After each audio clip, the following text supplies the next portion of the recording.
అరుణ కుమారి గారు, దిలీప్ కుమార్ గారండి. మరి వయసులో 33 సంవత్సరాలు, 29 సంవత్సరాలు, వరంగల్ నుంచి వచ్చారు. పెళ్ళై చాలా కాలం అయిందని ఎంతోమంది డాక్టర్ల దగ్గర తిరిగితే వాళ్ళు చెప్పింది ఒకటే మాట, ట్యూబుల్ బ్లాక్.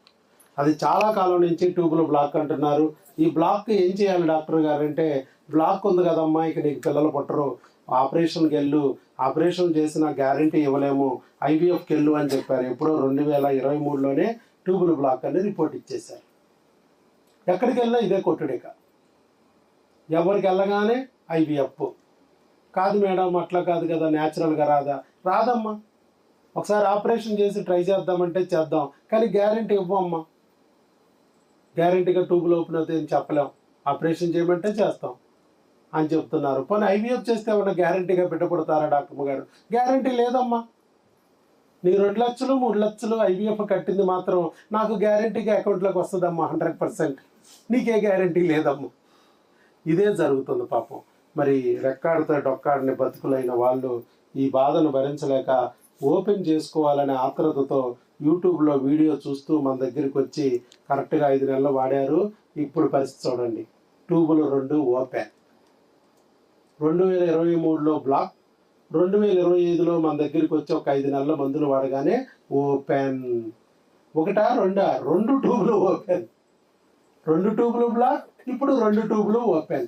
ఎలా సాధ్యమైంది? ఏ ఆపరేషన్ చేయలేదు మనం, ఐవీఎఫ్ అనే పదమే పలకలేదు, కానీ సక్సెస్ అయింది. ఎలా అనేది వారి మాటల్లో విందాం. చెప్పండి అండి. ముందుగా డాక్టర్ గారికి నమస్కారం అండి, వచ్చిన అందరికీ నమస్కారం. నాకు మ్యారేజ్ అయ్యి 3.5 years అవుతుందండి. మ్యారేజ్ అయిన ఒక 4-5 months నుంచి నాకు పొత్తి కడుపులో బాగా నొప్పి రావడం స్టార్ట్ అయ్యింది. అసలు ఏంటి రీజన్ అని ఒక 2-3 months వెయిట్ చేసి అయినా కూడా తగ్గట్లేదు. అప్పుడు నేను డాక్టర్ దగ్గరికి వెళ్తే, అమ్మ మీరు ప్రెగ్నెన్సీ ప్లాన్ చేసుకోండి, మీకు ప్రెగ్నెన్సీ అయ్యి పిల్లలు పుడితే ఆటోమేటిక్గా అన్నీ సెట్ అయిపోతాయి అని అంటే ఓకే మేడం అని మెడిసిన్ తీసుకున్నా. ఆవిడ ఏం చేశారంటే ఒక 6 months 7 months ఎవ్రీ మంత్ పిలవడం, ఓవ్యులేషన్కి మెడిసిన్ ఇవ్వడం, ఎగ్ రిలీజ్ అయిందా లేదా ఫాలిక్యులర్ స్టడీ చేయడం అన్నీ చేస్తున్నారు. నెక్స్ట్ ఏంటి, ఎగ్ రిలీజ్ అవుతుంది కరెక్ట్గానే, కానీ ప్రెగ్నెన్సీ అవ్వట్లేదు. ఎందుకు అని ఓవ్యులేషన్ ఇంజెక్షన్ అని చెప్పి ఎవ్రీ మంత్ ఒక 3-4 months ఏం చేశారంటే పుట్టకి ఇంజెక్షన్స్ చేయడం స్టార్ట్ చేశారు. ఓకే, నేను ఎంత పెయిన్ అయినా భరించుకుంటా, నాకు పిల్లలు కావాలి అనుకొని ఆ పొట్టకి ఇంజెక్షన్స్ చేసుకున్నా కూడా భరించుకున్నా, అన్నీ తీసుకున్నా, బట్ ఇంకా అవ్వట్లేదు. 8 months అయిపోతుంది. నేను మేడం దగ్గరికి వెళ్ళి అడిగా, మేడం 8 months నుంచి నేను మెడిసిన్ యూజ్ చేస్తున్నా, ఏం అవ్వట్లేదు, ఒకసారి మా సార్కి కూడా టెస్ట్ చేయండి అంటే ఆమె నెక్స్ట్ మంత్ చేస్తా, అటు వచ్చే మంత్ చేస్తా డిలే చేస్తూ ఆ ట్రీట్మెంట్ని ఇంకా సాగదీస్తున్నారు. నేను అడుగుతూ ఉంటే సరేలే అని ఆయనకి టెస్ట్ రాస్తే ఆయనకి బాగానే ఉంది.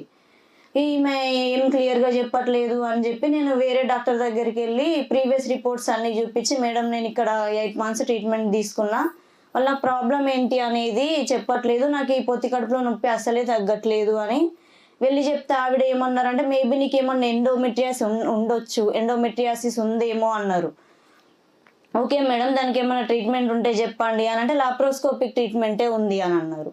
ఓకే, లాప్రోస్కోపిక్ కూడా నేను చేయించుకుంటానంటే దానికి ముందు ఒక 2-3 months నువ్వు మెడిసిన్ వాడమ్మా అని అవి కాంట్రాసెప్టివ్ పిల్స్ ఒక 3-4 months ఇచ్చినా కూడా సెట్ అవ్వాలి. ఆ పెయిన్ మాత్రం నాకు అస్సలు తగ్గట్లేదు. నేను ఫైనల్గా ఏం చేశాను, మాకు తెలిసిన వాళ్ళని తీసుకొని వెళ్ళి లాప్రోస్కోపిక్ సర్జరీ కూడా చేయించేసుకున్నా. నేను అనుకున్నా సర్జరీ అయింది, నాకు ప్రాబ్లం అంతా క్లియర్ అయిపోయింది అనుకున్నా. మళ్ళీ ఏమైంది, సర్జరీ అయిన తర్వాత సేమ్ పెయిన్ మళ్ళీ వచ్చింది. అప్పుడు డాక్టర్ దగ్గరికి వెళ్ళి, ఇదేంటి మేడం సర్జరీ అయినా కూడా నాకు ఏం రిజల్ట్స్ రావట్లేదు, నాకు మనీ ఖర్చు అవుతుంది, మెడిసిన్ తీసుకొని బాడీలో చేంజెస్ వస్తున్నాయి, వెయిట్ గెయిన్ అవుతున్నాయి, ఇదంతా ఏంటి అంటే, అమ్మ నీకు 1 side ట్యూబే మేము క్లియర్ చేసాం, ఇంకో సైడ్ ఏంటంటే నీకు ముట్టుకుంటే అది ఎక్కడ పగిలిపోతుందో అని మేము టచ్ చేయలేదు అసలు, ఇది మీ హస్బెండ్కి మీ ఫాదర్కి చెప్పా, వాళ్ళు మీకు చెప్పలేదా అని అన్నారు. అప్పటిదాకా కూడా నాకు తెలియదు ఆమె క్లియర్గా చేయలేదు అని చెప్పి. ఓకే, మళ్ళీ ఓవ్యులేషన్ ఎగ్ పెరగడానికి టాబ్లెట్స్ ఇచ్చారు ఒక 3-4 months. ఇచ్చిన తర్వాత ఆమె ఏమన్నారంటే, అమ్మ నీకు ట్యూబ్స్ ప్రాబ్లం ఉంది, డైరెక్ట్ ఐవీఎఫ్ వెళ్ళిపో. ఐవీఎఫ్ అంటే అది ల్యాక్స్లో కూడుకున్న పని మేడం, ఒకవేళ నేను అంత పెట్టుకున్నా సక్సెస్ అవుతుంది అన్నట్టు లేదు కదా. సక్సెస్ అవుతుంది అంటే నేను ఎంతైనా పెట్టుకుంటా, ఎందుకంటే నేను మళ్ళీ ఎర్న్ చేసుకోగలుగుతా, బట్ నాకేంటి ప్రాపర్ ట్రీట్మెంట్ కావాలి అని అంటే ఓకే అని అన్నారు. ఇక నాకు తెలిసిన వాళ్ళు వేరే హాస్పిటల్ అని ఒక 3-4 హాస్పిటల్స్ తిరిగేసాం సార్. ఈలోపు ఏంటంటే నాకన్నా 4 డేస్ బ్యాక్ నా చెల్లికి మ్యారేజ్ అయింది. ఆమెకు కన్సీవ్ అయి పిల్లలు కూడా వచ్చేసిండ్రు. ఇంకా ఇంటి చుట్టూ ఏంటంటే నీకన్నా చిన్నదానికి అయ్యిండ్రు, నీకెందుకు అవ్వట్లేదు, నీ చెల్లికి పిల్లలు అయ్యిండ్రు, నీకెందుకు అవ్వట్లేదు. ఇంకా ఇంట్లో కూడా పార్షాలిటీ, చెల్లికి అయ్యి ఈమెకు అవ్వలేదు. మళ్ళీ మా హస్బెండ్ కన్నా చిన్న మా మరిది, ఈయన తర్వాత ఆయన మ్యారేజ్ మాకన్నా ముందే అయింది, ఆయనకు ఒక బాబు. ఇక్కడ కూడా స్టార్ట్ అయిపోయింది మాకు 2 సైడ్స్ నుంచి. ఈ అవ్వలేదు అన్న బాధ కన్నా చుట్టూ వాళ్ళు పొడిచే మాటలకి ఇంకా బాధ ఎక్కువ అయిపోయింది. మేము ఇన్ని ఖర్చు పెట్టుకుంటున్నాం, శారీరకంగా, మానసికంగా, ఆర్థికంగా అన్ని రకాలుగా ప్రయత్నం చేస్తున్నాం, అయినా కూడా ఈ జనాలకి ఎందుకు ఇంత. నేనైతే ఒక్కోసారి సూసైడ్ చేసుకోవాలనుకున్నా సార్. అంత వేదన అనుభవించి సర్జరీ కూడా నేను సర్జరీకి బిఫోర్ బాగుండేదాన్ని. ఎప్పుడైతే సర్జరీ చేసుకున్నానో బ్యాక్ బోన్ ముందులాగా పనిచేయట్లే. ఎనస్థీషియా ఇచ్చేసరికి నాకు ఏంటంటే బెండ్ అయినా కూడా పెయిన్ వస్తుంది. ఓకే, నా బాడీ వేస్ట్ అయినా పర్లేదు, నేను ఈ అవమానాలన్నీ తట్టుకోవాలి అంటే ఇంకా జనాలు అంటున్నారు ఇది మంచిది కాదు, ఈమె గుణం మంచిది కాదు, ఈమె కుట్రు ఉంది, ఈమెకు గర్వం ఉంది, అందుకే దేవుడు ఈమెకు చెడు చేస్తున్నాడు. ఇలాంటి అవమానాలు కూడా భరించుకున్నా సార్. ఎన్నోసార్లు వచ్చి ఏడ్చా మా హస్బెండ్ ముందు. వాళ్ళ మాటలు ఏం పట్టించుకోకు అని అన్నారు, అయినా కూడా నేను ముందుకెళ్ళిపోయా. తర్వాత ఏమైందంటే మళ్ళీ ఇంకో డాక్టర్ దగ్గరికి జనాలు ఏంటంటే నీకు చూసిన ప్రతి ఒక్కరు మొహం మీదనే అంటున్నారు, ఇక్కడ హాస్పిటల్ బాగుంది వెళ్ళకపోయినావు, అక్కడ హాస్పిటల్కి వెళ్ళకపోయినావు, మేము చేసేది ఎవరికి తెలుసు అని నేను అడుగుతున్నా. మీ అన్ని వేళ్ళు ఈక్వల్గా లేవు కదా, అలాంటప్పుడు అందరికి ఒకేసారి కావాలని ఏముంది, నా చెల్లికి అయితే నీకెందుకు, నా మరిదికి అయితే నీకెందుకు, దేవుడు మాకు ఇచ్చే టైంకి మేము ఇస్తాడు అన్నా కూడా ఎవ్వరు వినట్లే. ఆ మాటలతో కూర్చుతున్నారు సూదుల్లాగా. ఫైనల్గా ఇక్కడికి వచ్చిన తర్వాత 5 months కోర్స్కి ట్యూబ్స్ ఓపెన్ అయిపోయినాయి సార్. అది చూసిన తర్వాత ఇక మా ఆనందం మామూలుగా లేదు. కనీసం హోప్ వచ్చింది కదా. అర్థమైందమ్మా, పడ్డవాడు ఎప్పుడు చెడ్డవాడు కాదు, పడ్డవాళ్ళు ఎప్పుడు చెడ్డవాళ్ళు కాదమ్మా, దేవుడికి ఇష్టమైన వాళ్ళు. నీకు ఎన్నో పరీక్షలు పెడుతున్నాడు, ఎందుకనంటే నీకు ఇవ్వబోయేది లోక రక్షకుడు, అందరికి ఇచ్చినట్టు కాదు. నీకు అంటే అవ్వలేదు అని ధైర్యం చెప్పే వాళ్ళకన్నా ఇంకా పడ్డ వాళ్ళ మీద తిరిగి రాళ్ళేసే వాళ్ళే ఎక్కువ ఉన్నారు సార్. వాళ్ళు అలా చేస్తారు, ఎందుకనంటే నిన్ను అవమానించడానికి వాళ్ళు ప్రయత్నిస్తారు. కానీ నిన్ను ఎంత అవమానిస్తే దేవుడికి అంత దగ్గర అయిపోతావు. దేవుడు అందుకే కదా నిన్ను ఎక్కడో ఉన్న నిన్ను పిచ్చుకకి దారం కట్టి లాక్కొచ్చినట్టు లాక్కొచ్చి మా హాస్పిటల్కి తీసుకొచ్చి ఇవాళ నీ ట్యూబుల్లో ఉన్న అడ్డాంకిని మందుల ద్వారా తొలగించారు. మిగతా వాళ్ళందరూ ఐవీఎఫ్ల పేరుతో నరకం అనిపిస్తుంటే నువ్వు ఆ నరకం అనుభవించకూడదు. ఇప్పటికే ఆల్రెడీ ఈ బిడ్డ అనుభవించింది నరకం, చాలు, ఈ బిడ్డను ఆ నరకంలోకి తొయ్యకూడదు అని చెప్పి జస్ట్ మందుల ద్వారా వచ్చేదట్టు చేశాడు. చూడండి ఫిలిం ఇది ఎప్పుడు March 25, ఇది ఇప్పుడు ప్రజెంట్, ఇది పాతది. ఇది 17/5/2023 ఫిలిం. 17/5/2023 ఫిలింలో అసలు లేవు ట్యూబ్స్, కనపట్టలేదు. ఇది చూడండి ఇప్పుడు చేసిన ఫిలిం ఇది 9 March 2025, 2 ట్యూబ్లు చక్కగా కనిపిస్తుంది ఫిలింలో. చూసారా దేవుడు ఎంత మ్యాజిక్ చేశాడో, ఎంత మిరకిల్ చేశాడో. అదే మనం గుర్తుపెట్టుకోవాలి. ఆ రోజు సేమ్ ల్యాబ్ మారలా, same doctor, same lab, report change అయిపోయింది. అప్పుడు బ్లాక్, ఇప్పుడు ఓపెన్ అయింది. ఎందుకు? అదే దేవుడు మాయ. ఆయన తలుచుకుంటే ఏదైనా చేయగలడు అనడానికి ఇదే రుజువు. కాబట్టి గుర్తుపెట్టుకోండి, మనం పడిన బాధలన్నీ కూడా ఎక్కువ బాధపడక్కర్లేదు. ఎక్కువ రోజులు మనం ఆ బాధ ఉండదు. కొన్ని రోజులు పరీక్షా కాలం, మనకి గడ్డు కాలం. ఆ గడ్డు కాలంలో కొంచెం ఓర్పుగా, పట్టుదలగా ఆ దేవుడిని గట్టిగా పట్టుకుని నిలబడగలగాలి. లేకపోతే ఆ సైతాను మనల్ని ఊబిలోకి లాగేస్తుంది. గట్టిగా దేవుణ్ణి పట్టుకుని నిలబడితే మనం నిలబడగలుగుతాం. తర్వాత మనకి అద్భుతమైన లోకరక్షకులు లాంటి బిడ్డ దొరుకుతాడు. కాస్త ఓర్పు పట్టాలి.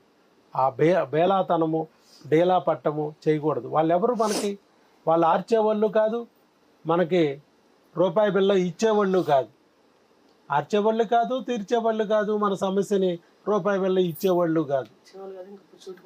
మాటలతో బాధ పెట్టడం మాత్రమే పనిగా పెట్టుకున్న వాళ్ళు. ఎంత దెబ్బలు తింటే అంతగా అది మనం గట్టి పడతాం, రాటు తేలుతాం. అలాగే మన బిడ్డ కూడా లోకరక్షకుడు రావాలంటే కొన్ని పరీక్షలు నెగ్గి తీరాలి మనం. ఆ నెగ్గడానికే దేవుడు, ఆ పరీక్షలు పెట్టడానికే దేవుడు మీకు ఇంత సమయం తీసుకున్నాడు. ఇక టైం అయిపోయింది, చక్కగా నీ బిడ్డని ఇవ్వాల్సిన సమయం వచ్చేసింది. ఇక నీ కష్టాల్లో నుంచి సుఖాలు వచ్చే రోజులు దగ్గరికి వచ్చినాయి అమ్మ. ఎవరైతే నిన్ను తిట్టారో ఆ నోటితోనే నిన్ను శభాష్ అనిపిస్తాడు. ఎవరి నోటితో అయితే నిన్ను బాధ పెట్టాడో అదే నోటితో నువ్వేనమ్మా ఓర్పుకున్నావు, ఓర్పు మంతురాలివి, గుణవంతురాలివి అని చెప్పి నిన్ను అందరిలో నలుగురిలో కొల్లా మంచి వ్యక్తిగా, గొప్ప వ్యక్తిగా నిన్ను తీర్చిదిద్దుతాడు. అర్థమైందా? పడిన బాధ పడ్డారు చాలు, ఇక మంచి రోజులు వచ్చేసాయి. ఇక నేను అట్లాగే ఓర్పుగా ఉండండి, ఇదే ఓర్పును మెయింటైన్ చేయండి. మీ ఇద్దరు మాత్రం ఎడం పెట్టుకోకూడదు. వాళ్ళ మాటల వల్ల మీ ఇద్దరు మధ్యలో గ్యాప్ రానివ్వకూడదు. ఇవే నేను ఆ రోజు కౌన్సిలింగ్లో కూర్చొని చెప్పాను.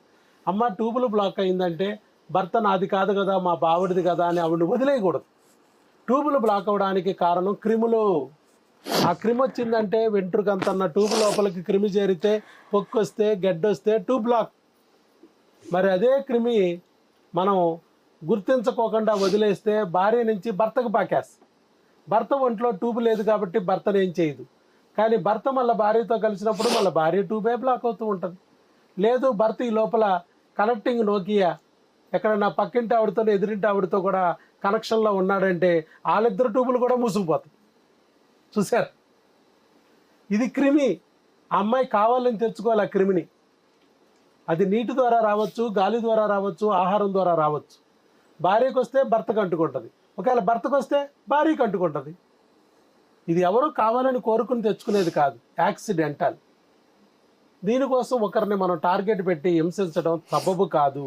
ఒక బిళ్ళ వాడుకుంటే భార్యాభర్త ఇద్దరు కలిసి క్రిములతో బురదను కడుక్కోవచ్చు, ఆ ప్రాబ్లం నుంచి బయటపడవచ్చు.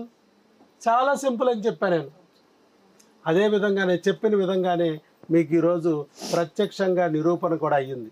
ఏ ట్యూబులు అయితే బ్లాక్ అన్నారో అదే ఊరిలో అదే ట్యూబులు ఓపెన్ అయినాయి అని చెప్పి మీకు చక్కగా రిపోర్ట్స్లో కూడా వచ్చినాయి. అవునా? అదండి, ట్యూబులు బ్లాక్ ఉంటే కూడా ఓపెన్ చేసుకోవచ్చు మందులతో. ఆపరేషన్లు అక్కర్లేదు, ఐవీఎఫ్లు అక్కర్లేదు అని మనం చెప్తున్నాం. కొన్ని వేల మందికి ప్రూవ్ చేసాం. అలాగే ఇవాళ కూడా ఈ దంపతులు కూడా, అరుణ కుమారి దంపతులు కూడా చక్కగా ప్రూవ్ చేశారు. ప్రూవ్ చేయడమే కాకుండా వాళ్ళ యొక్క అనుభవాల్ని మనకు కూడా చెప్పడానికి ముందుకొచ్చి, మీలో ధైర్యం కలగడానికి ముందుకొచ్చి వీడియో ఇచ్చినందుకు వారికి గట్టిగా చప్పట్లతో అభినందనలు తెలియజేద్దాం. దిలీప్ గారు మీరు కూడా ఏమైనా చెప్తారా? రైట్, ఈసారి ప్రెగ్నెన్సీ వచ్చాక దిలీప్ గారు చెప్తారు. ప్రస్తుతానికి అరుణ కుమార్కి ఛాన్స్ ఇచ్చాం. ప్రెగ్నెన్సీ వచ్చాక పాపం తర్వాత తను ఎలాగో రావక్కర్లేదు, మన మందులు మన దిలీప్కి ఇచ్చి పంపిస్తాం కాబట్టి దిలీపే వస్తాడు ఈసారి. అప్పుడు ఆయన చెప్తాడు. ఆల్ ది బెస్ట్ అమ్మా అరుణ కుమారి, నీకు మంచి రోజులు వచ్చినాయి, ధైర్యంగా ఉండు. God bless you. శీఘ్రమేవ సుపుత్ర సుపుత్రిక ప్రాప్తిరస్తు. గాడ్ బ్లెస్ యూ తల్లి. All the best.